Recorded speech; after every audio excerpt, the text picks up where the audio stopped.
The rain hammered against the floor-to-ceiling windows of the Manhattan penthouse as Richard Whitmore adjusted his Italian silk tie, preparing for what he knew would be the most difficult conversation of his life. At 62, the real estate mogul had built an empire worth over $200 million. But tonight, his greatest challenge wasn't a business deal or market crash. It was his own son.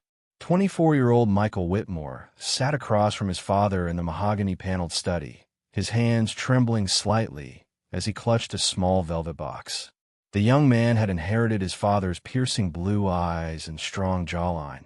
But unlike Richard, compassion flowed through his veins instead of cold calculation. Michael had spent the last 3 years secretly dating Aaliyah Johnson, a brilliant medical student from Brooklyn whose smile could light up the darkest room and whose determination rivaled that of any Whitmore. "Dad, I need to tell you something," Michael began, his voice barely above a whisper. The storm outside seemed to pause, as if nature itself was holding its breath for what was about to unfold. Richard's expression remained stoic, though his knuckles whitened as he gripped his crystal whiskey glass. He had built his fortune on reading people, on anticipating their moves before they made them. Something in his son's tone told him this wasn't going to be a conversation about joining the family business or moving to the London office. Michael opened the velvet box, revealing a stunning diamond ring that had cost him 6 months of his teaching salary. "I'm going to propose to Aaliyah," he announced, the words hanging in the air like a challenge thrown down at his father's feet. Richard's face transformed from curiosity to shock, then to something much darker. The whiskey glass slammed onto the mahogany desk with such force that the amber liquid splashed across important contracts. "Absolutely not." Richard's voice cut through the room like a blade. "I will not allow a Whitmore to marry beneath his station. Our family has maintained its reputation for generations. Michael, we don't associate with people like that." The words dripped with a venom that made Michael's stomach turn. He had hoped, perhaps naively, that his father might have evolved, that love could triumph over prejudice. But the cold reality of Richard Whitmore's true nature was now laid bare between them. The young man stood up slowly, his chair scraping against the Persian rug. "People like what, Dad? People who work 3 jobs to pay for medical school? People who volunteer at free clinics on weekends? People who have more integrity in their pinky finger than most of your business associates have in their entire bodies." Michael's voice grew stronger with each word, years of suppressed frustration finally finding their voice. The storm outside resumed its assault on the windows, as if responding to the emotional tempest brewing inside the penthouse. Richard rose from his chair, his imposing 6-foot frame casting a shadow across the room. "Don't you dare speak to me with that tone," he growled. "Everything you have, everything you are, comes from this family's hard work and sacrifice. I will not watch you throw it all away for some fantasy of love with a girl who will never fit into our world." The words hit Michael like physical blows, each syllable designed to wound and control. But Michael had learned something from Aaliyah that his father never understood. He had learned that true strength doesn't come from domination or fear. It comes from standing up for what's right, even when the entire world seems against you. "Then maybe it's time I created my own world," Michael replied, his voice steady despite the tears threatening to fall. "A world where people are judged by their character, not their bank account or the color of their skin." The silence that followed was deafening. Father and son stared at each other across a chasm that seemed to grow wider with each passing second. Richard's face was a mask of controlled fury, while Michael showed a heartbreaking mixture of disappointment and determination. The young man pocketed the ring and walked toward the door, each step feeling like he was walking away from everything he had ever known. "If you leave this house tonight," Richard called after him, his voice cracking slightly despite his efforts to maintain control, "don't expect to come back. You'll be cut off from everything. The trust fund, the family business, even your name if I have anything to say about it." The threat hung in the air like poison, but Michael didn't even slow down. He had made his choice the moment he fell in love with Aaliyah Johnson, though he was only now beginning to understand the full weight of that decision. The door closed behind Michael with a finality that echoed through the penthouse like a gunshot. Richard stood alone in his study, surrounded by the trappings of his success. Awards, photographs with politicians and celebrities, reminders of deals that had made him one of the most powerful men in New York. Yet in that moment, he felt utterly empty. The whiskey burned as he drained his glass, but it couldn't wash away the image of his son walking out of his life. 3 months passed like a blur of legal documents and cold silence. Richard's threats weren't empty ones. He had Michael's trust fund frozen, removed him from all company holdings, and even went so far as to have his credit cards canceled. The young man who had once lived in luxury was suddenly navigating the harsh realities of life without his father's financial safety net. But Michael Whitmore had something his father never gave him credit for. He had backbone. Working double shifts at the community center where he taught underprivileged children, Michael scraped together enough money for a modest apartment in Queens. It was a far cry from the penthouse lifestyle he had known, but for the first time in his life, he felt genuinely proud of what he was building. Every dollar he earned came from his own sweat and determination. More importantly, he was finally free to love Aaliyah openly, without the shadow of his father's disapproval hanging over their relationship. Aaliyah had been devastated when Michael told her about the confrontation with his father.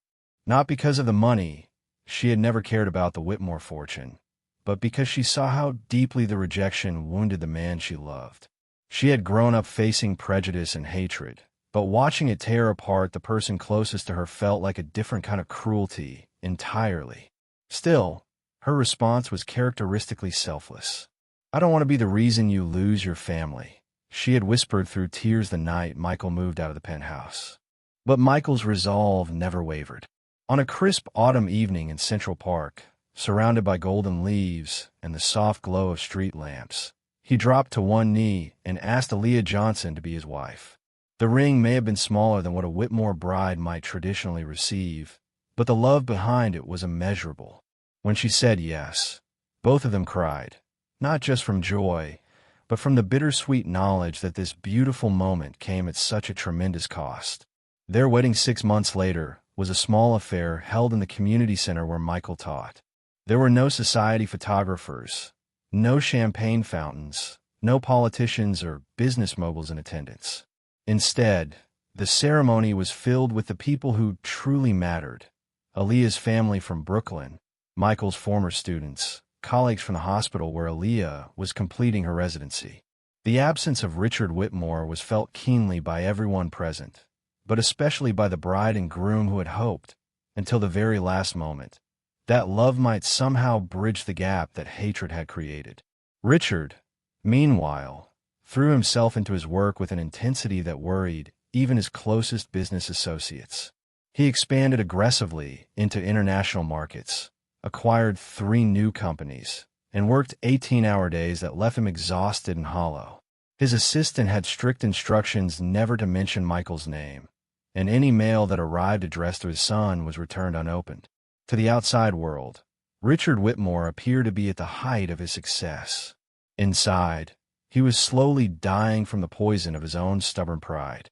The few friends brave enough to challenge Richard's decision found themselves quickly cut from his inner circle. His longtime business partner, James Morrison, had tried once to suggest that perhaps Michael and his new wife might be given a chance. Richard's response had been swift and brutal. Morrison found himself bought out of their partnership within a week. The message was clear. Richard Whitmore would not tolerate anyone questioning his choices, even if those choices were slowly destroying him from within. As the first year of Michael and Aaliyah's marriage passed, both father and son learned to navigate their new realities. Michael discovered a strength he never knew he possessed, finding fulfillment in building something meaningful rather than inheriting something ready-made. Aaliyah completed her residency with honors and accepted a position at Brooklyn General Hospital, specializing in emergency medicine. Their love deepened with each challenge they overcame together, proving that the strongest bonds are often forged in the fire of adversity. But even as Michael built his new life, he couldn't entirely escape the shadow of his father's world. Late at night, he would sometimes wonder if Richard ever thought about him, if the old man ever regretted the choice he had made. He couldn't know that across the city, in a penthouse that felt more like a mausoleum than a home, Richard Whitmore was asking himself the same questions, too proud to reach out, but too heartbroken to truly let go. 2 years had passed since the wedding, and life had settled into a rhythm for Michael and Aaliyah that was both challenging and deeply satisfying. Their small apartment in Queens had become a sanctuary filled with laughter, medical textbooks, and the kind of quiet contentment that money simply cannot buy.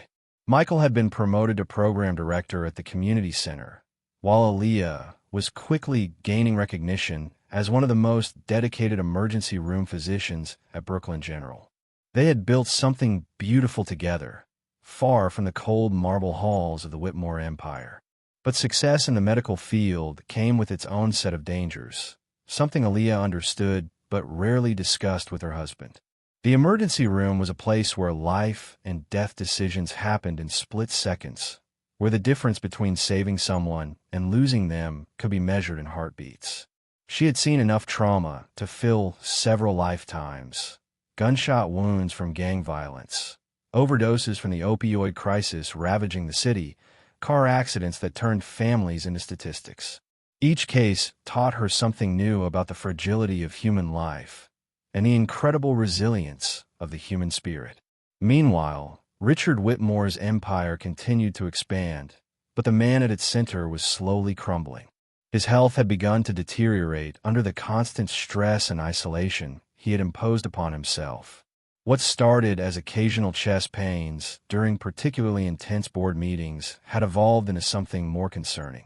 His personal physician, Dr. Elizabeth Chun, had warned him repeatedly about his blood pressure, his stress levels, and his refusal to take any time for rest or recovery. But Richard dismissed her concerns with the same cold efficiency he applied to business obstacles. The irony was not lost on those who knew the family history. Richard Whitmore, who had built his fortune on calculated risks, was taking the biggest gamble of his life by ignoring his failing health. His assistant had noticed the subtle changes, the way he would pause in the middle of sentences, gripping his chest, the pallor that crept across his face during stressful negotiations, the bottles of antacids that had become a permanent fixture on his desk. But Richard had surrounded himself with people too afraid of his temper to challenge his self-destructive behavior. On a particularly brutal winter evening, as snow blanketed the city in a deceptive layer of purity, both father and son were facing their own trials. Michael was staying late at the community center, helping a teenager named Marcus prepare for his college entrance exams. The boy reminded Michael of himself at that age: intelligent, ambitious, but lacking the guidance and support that wealth could provide. As they worked through math problems by the light of flickering fluorescent bulbs, Michael felt a deep satisfaction knowing that his life had found genuine purpose beyond the shallow pursuits of Manhattan's elite. Across the city, Aaliyah was in the middle of what would later be described as one of the most chaotic nights in Brooklyn General's recent history. A multi-car accident on the Brooklyn Bridge had resulted in 17 casualties, pushing the emergency department beyond its limits. She had been on her feet for 14 straight hours, moving from trauma bay to trauma bay with the kind of focused intensity that separated good doctors from great ones. Her hands were steady as she sutured wounds, her voice calm as she coordinated with surgeons, her mind sharp despite the exhaustion that threatened to overwhelm her. It was during this maelstrom of medical chaos that the call came through. An elderly man had collapsed in his Manhattan office, suffering what appeared to be a massive heart attack. The private ambulance was racing toward Brooklyn General because it was the closest hospital with a cardiac surgeon available. The patient's name wasn't immediately provided, but the dispatcher mentioned he was some kind of business executive, alone in his office when he was found by building security during their routine night patrol. As the ambulance sirens grew louder, approaching the hospital through the storm that was now raging across New York, neither Aaliyah nor Michael could have imagined how dramatically their lives were about to change once again. The woman who had been rejected and scorned by Richard Whitmore was about to become the only person standing between him and death. The man who had declared that people like her didn't belong in his world was about to have his life placed entirely in her capable, compassionate hands. The doors of the emergency room burst open as the paramedics rushed in their patient. A man in an expensive suit, unconscious and fighting for every breath. Aaliyah looked down at the face of her patient and felt the world stop spinning around her. Even unconscious and pale, Richard Whitmore was unmistakable. The man who had tried to destroy her happiness, who had cut his own son out of his life rather than accept her as family, was now completely dependent on her skill and dedication as a physician. For a moment that seemed to stretch into eternity, Aaliyah stood frozen. Every instinct she had developed as a doctor warred with a very human desire for justice, for some cosmic revenge against the man who had caused so much pain. The medical oath she had taken demanded that she treat every patient with equal care and compassion, regardless of who they were or what they had done. But Richard Whitmore had never shown such compassion to her or to his own son. The moment of hesitation lasted only seconds, but in those precious heartbeats, Aaliyah felt the weight of everything that had led to this moment. The sleepless nights when Michael had cried over losing his father, the wedding where an empty chair had stood as a silent testament to Richard's hatred, the countless times she had wondered what kind of man could choose prejudice over his own child's happiness. All of it crystallized in this single instant as she stared down at the unconscious form of Richard Whitmore. But then her training took over, the years of medical school and residency overriding every personal emotion. "Get him to Trauma Bay 3, she commanded, her voice steady and professional despite the storm raging in her heart. "I need a full cardiac workup, blood gases, and get Dr. Reeves down here immediately." Her hands moved with practiced efficiency as she began her assessment, checking vitals and examining the man who had once declared her unworthy of his family name. Richard's condition was critical, a massive myocardial infarction that had damaged a significant portion of his heart muscle. His blood pressure was dangerously low, his breathing shallow and labored. Without immediate intervention, he would die within the hour. As Aaliyah worked to stabilize him, she couldn't help but notice how different he looked from the imposing figure who had towered over Michael in that penthouse study 3 years ago. Stripped of his power and wealth, unconscious and vulnerable, he was simply a man fighting for his life.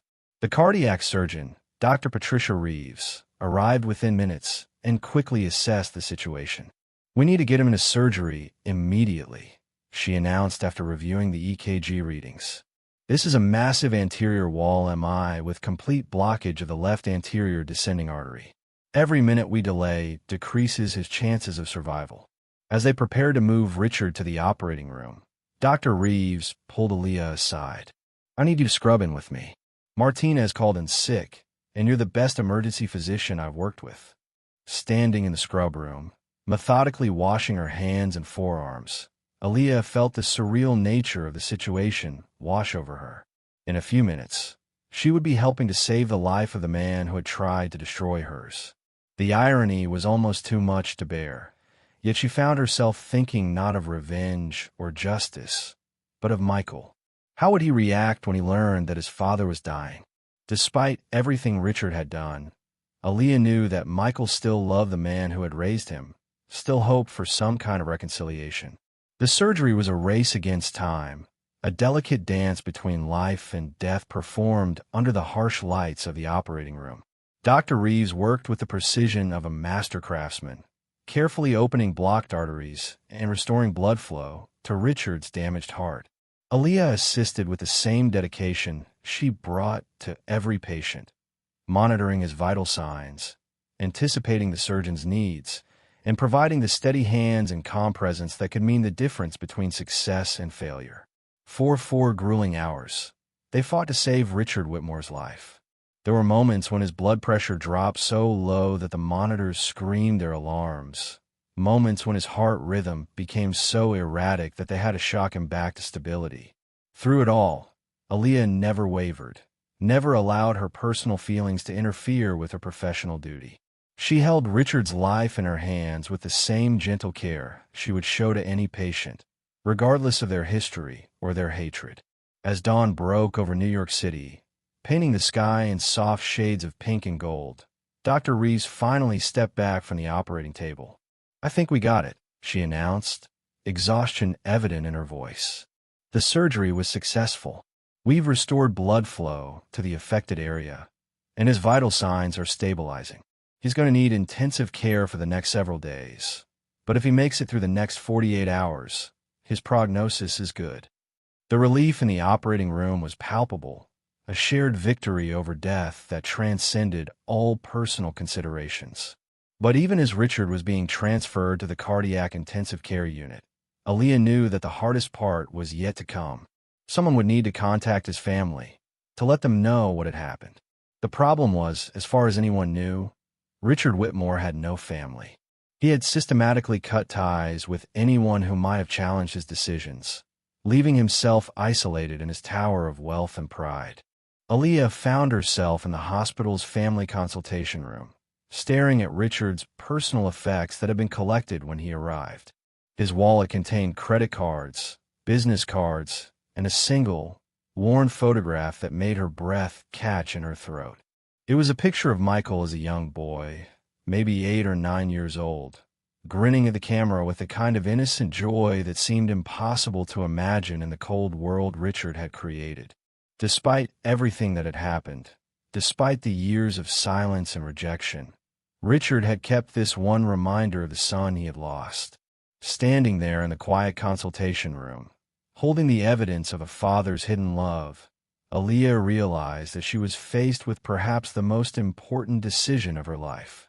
She could simply complete her shift, file her report, and let Richard Whitmore face his recovery alone, just as he had chosen to face everything else since cutting Michael out of his life. Or she could do something that went far beyond her duties as a physician. She could try to heal a wound that ran much deeper than any physical trauma. The photograph trembled in Aaliyah's hands as she stared at the innocent face of young Michael Whitmore. The boy in the picture had no idea that his future would be shaped by prejudice and broken dreams, that love would force him to choose between family and happiness. The weight of the moment pressed down on her shoulders like a physical force. She held not just Richard's medical care in her hands, but potentially the future of a fractured family. Her shift had ended an hour ago, but Aaliyah couldn't bring herself to leave the hospital. She sat in the consultation room, her scrubs still bearing traces of the surgery that had saved Richard's life, wrestling with a decision that no medical school had prepared her for. The easy path would be to walk away, to let Richard face the consequences of his choices, just as he had forced Michael to face them 3 years ago. But something deeper than professional duty was calling to her, something that spoke to the very core of who she was as a person. Richard remained unconscious in the cardiac ICU, his body fighting to recover from the massive trauma it had endured. The machines surrounding his bed painted a picture of fragile mortality. The steady beep of the heart monitor, the rhythmic whoosh of the ventilator, the soft glow of screens displaying numbers that represented the difference between life and death. Aaliyah stood at his bedside, studying the face of the man who had once looked at her with such contempt, and tried to reconcile that memory with a vulnerable patient before her. The nursing staff had begun to whisper about the mysterious patient in room 304. Richard Whitmore's name carried weight throughout New York, and news of his condition would soon spread beyond the hospital walls. Business associates would demand updates, reporters would start asking questions, and the financial markets would react to rumors about the health of one of the city's most powerful figures.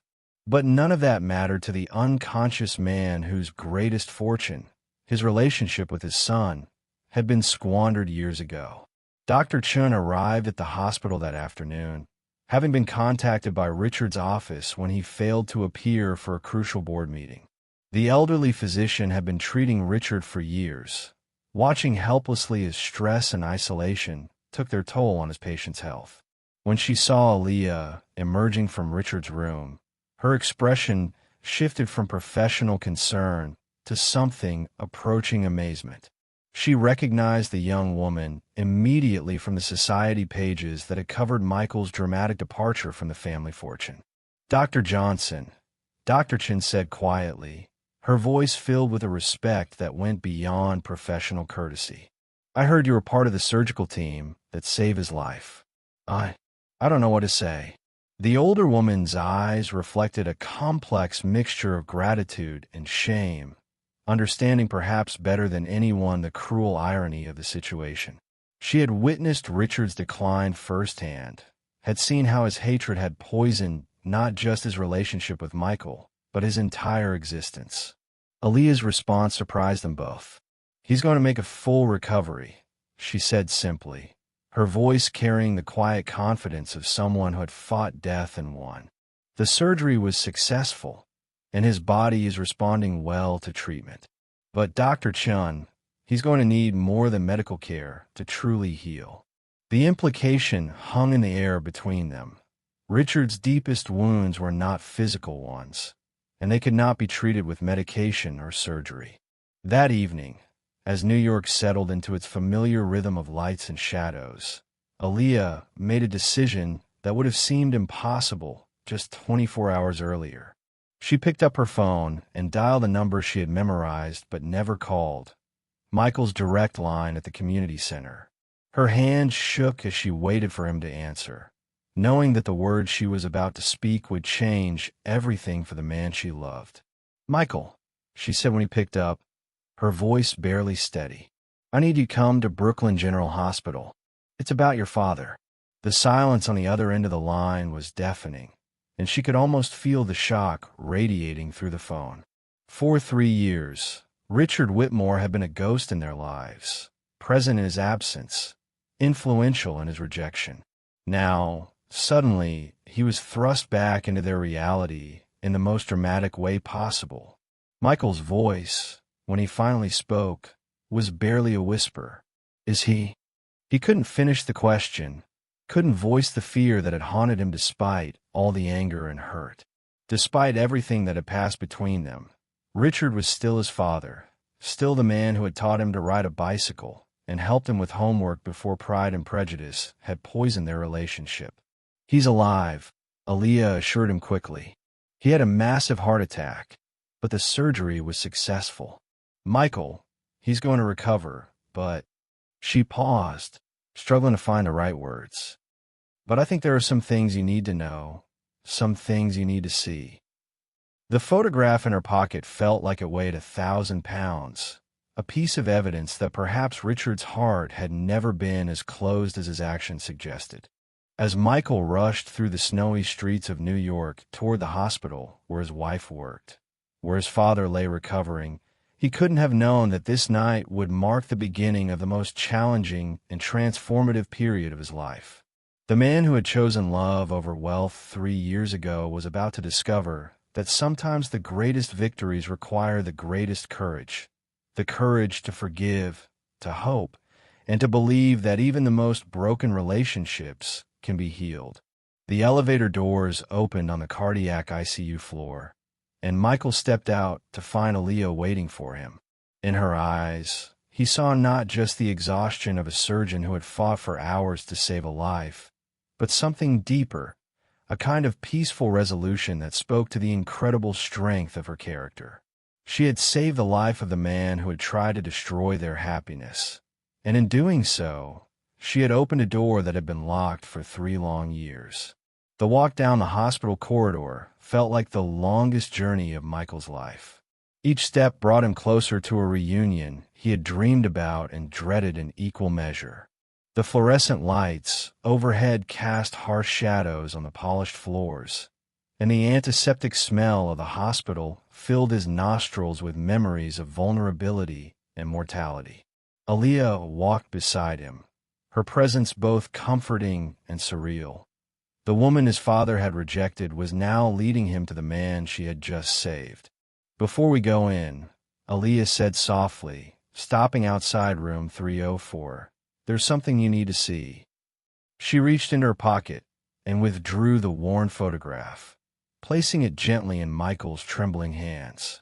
The image of his younger self, captured in a moment of pure joy, hit him like a physical blow. His father had carried this picture for all these years, through every business meeting, every social gathering, every lonely night in the penthouse where pride had become his only companion. Tears that Michael had held back for 3 years finally broke free, streaming down his face as he stared at the evidence of a love that had never truly died. He kept this, he whispered, his voice breaking with emotion. All this time, through everything, he kept this. The revelation shattered something inside him. Not his heart, which had already been broken, but the wall of resentment he had built to protect himself from the pain of his father's rejection. Through the glass window of the ICU room, Michael could see Richard's still form surrounded by medical equipment. The man who had once seemed invincible, who had commanded boardrooms and built financial empires, looked small and fragile against the white hospital sheets. The machines that monitored his vital signs created a symphony of beeps and hums that marked the rhythm of a life hanging in the balance between recovery and relapse. He coded twice during surgery, Aaliyah explained quietly, her medical training helping her maintain composure, even as she watched her husband struggle with overwhelming emotion. His heart stopped, and we had to bring him back. Both times, when we got him stable again, he whispered the same word, Michael. Even unconscious, fighting for his life, he was calling for you. The weight of this revelation settled over Michael like a heavy blanket, warm and suffocating at the same time. They entered the room together, and Michael approached his father's bedside with hesitant steps. Richard's face was pale but peaceful, the harsh lines of constant stress smoothed away by medication and exhaustion. For the first time in years, he looked like the father Michael remembered from his childhood. Not the cold businessman who had chosen reputation over family, but the man who had once read bedtime stories and bandaged scraped knees. Michael reached out with trembling fingers to touch his father's hand, and was surprised to find it warm and solid beneath his own. "I'm here, Dad," he whispered, his voice barely audible above the sounds of the medical equipment. "I don't know if you can hear me, but I'm here." The words seemed to hang in the air, carrying with them 3 years of unspoken pain, anger, and love that had never truly faded. As if responding to his son's voice, Richard's eyelids fluttered slightly. The movement was so subtle that Michael almost missed it, but Aaliyah, with her trained medical eye, noticed immediately. "He's coming around," she said softly, moving to check his vital signs. "The sedation is wearing off. Michael, he's going to be disoriented at first, but he should be able to recognize you." The moment when Richard's eyes finally opened and focused on his son's face was electric with emotion. Confusion gave way to recognition, then to something that looked remarkably like wonder. "Michael." Richard's voice was barely a whisper, hoarse from the breathing tube and weak from his ordeal. You're really here?" The disbelief in his tone spoke to the depth of his isolation, to the loneliness he had created for himself through his own stubborn pride. "I'm here, Dad," Michael repeated, squeezing his father's hand more firmly. "Aaliyah called me. She saved your life." The mention of his daughter-in-law's name caused Richard's eyes to shift toward the woman standing quietly at the foot of his bed.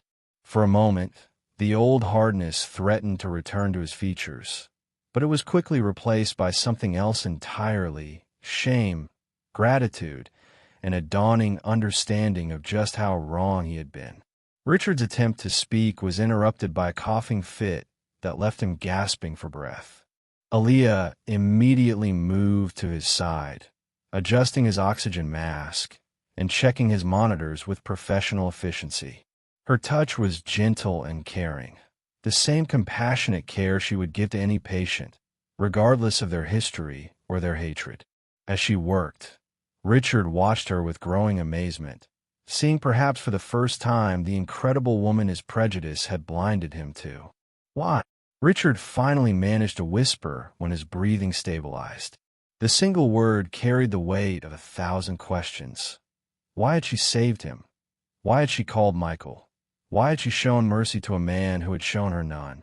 Aaliyah met his gaze directly, and in her eyes, Richard saw not triumph or vengeance, but something far more powerful, forgiveness that had not yet been earned but was being offered nonetheless. Because it was the right thing to do, Aaliyah said simply, and because Michael deserves to have his father back, if you'll let him. Her words were a challenge and an invitation rolled into one, offering Richard a chance at redemption that he had never believed possible.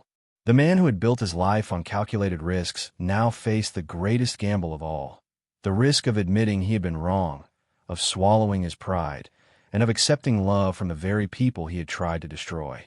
The days that followed Richard's awakening were a delicate dance of healing that went far beyond the physical recovery his body required. Michael had taken a leave of absence from the community center to stay close to the hospital, sleeping in uncomfortable waiting room chairs and surviving on vending machine coffee and Aaliyah's encouragement. Each day brought small improvements in Richard's condition, but more importantly, each conversation brought tiny steps toward rebuilding a relationship that had been shattered by pride and prejudice.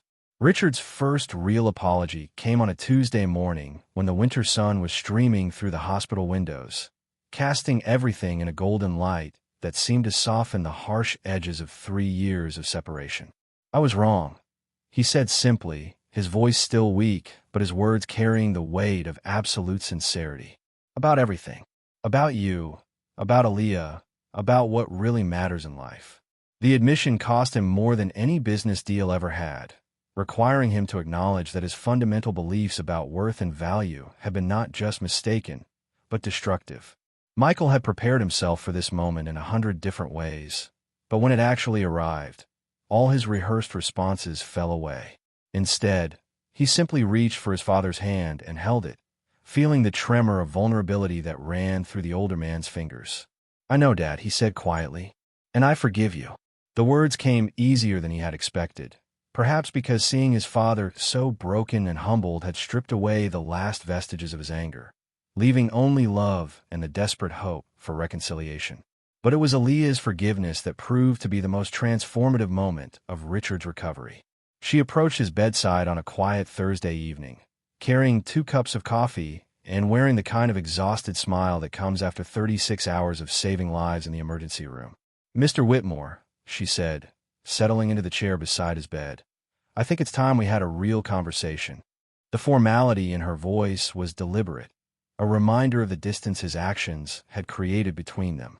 "Please," Richard interrupted, his voice stronger now after days of recovery. "Call me Richard. Or, if you're willing, call me Dad." The word hung in the air between them, heavy with meaning and possibility. Aaliyah studied his face for a long moment, looking for any trace of the condescension or hatred that had marked their previous encounter.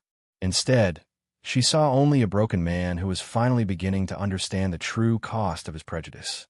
"Richard," she said finally, a small smile playing at the corners of her mouth, "I want you to know that I never hated you, not even when you tried to destroy our happiness.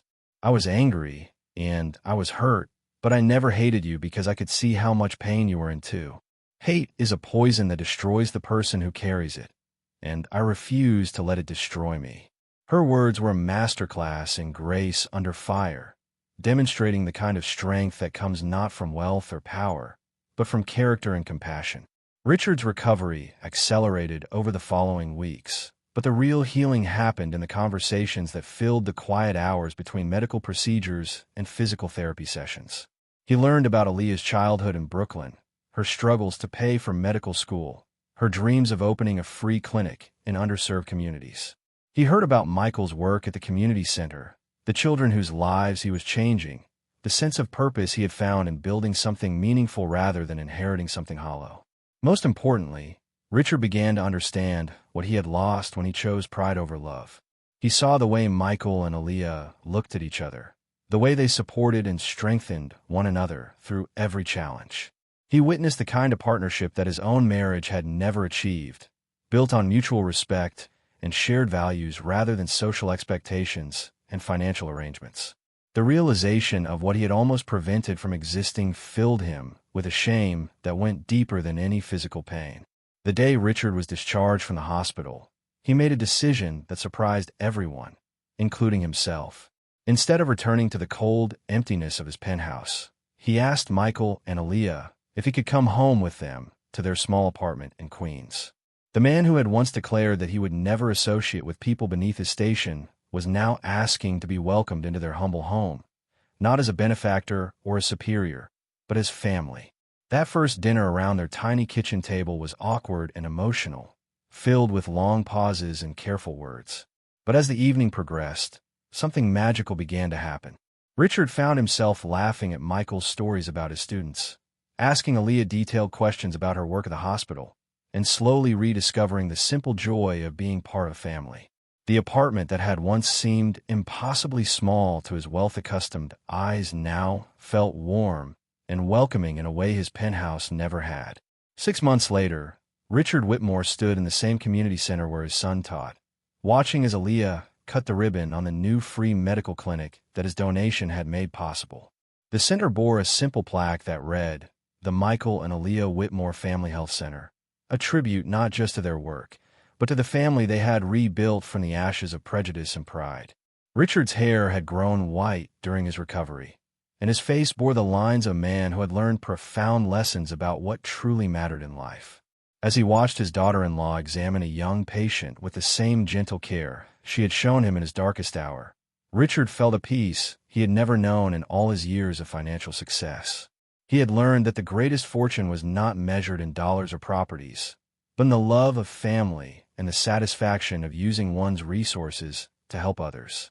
The man who had once believed that some people were beneath his notice had discovered that the most important lessons in life often come from those we are too proud to see. The story that began with hatred and rejection had transformed into something beautiful, a testament to the power of forgiveness, the strength of love, and the incredible capacity of the human heart to change, grow, and find redemption even in the darkest of circumstances. Richard Whitmore had lost a fortune in pride, but gained something infinitely more valuable, a family united not by wealth or status, but by the unbreakable bonds of love, forgiveness, and mutual respect.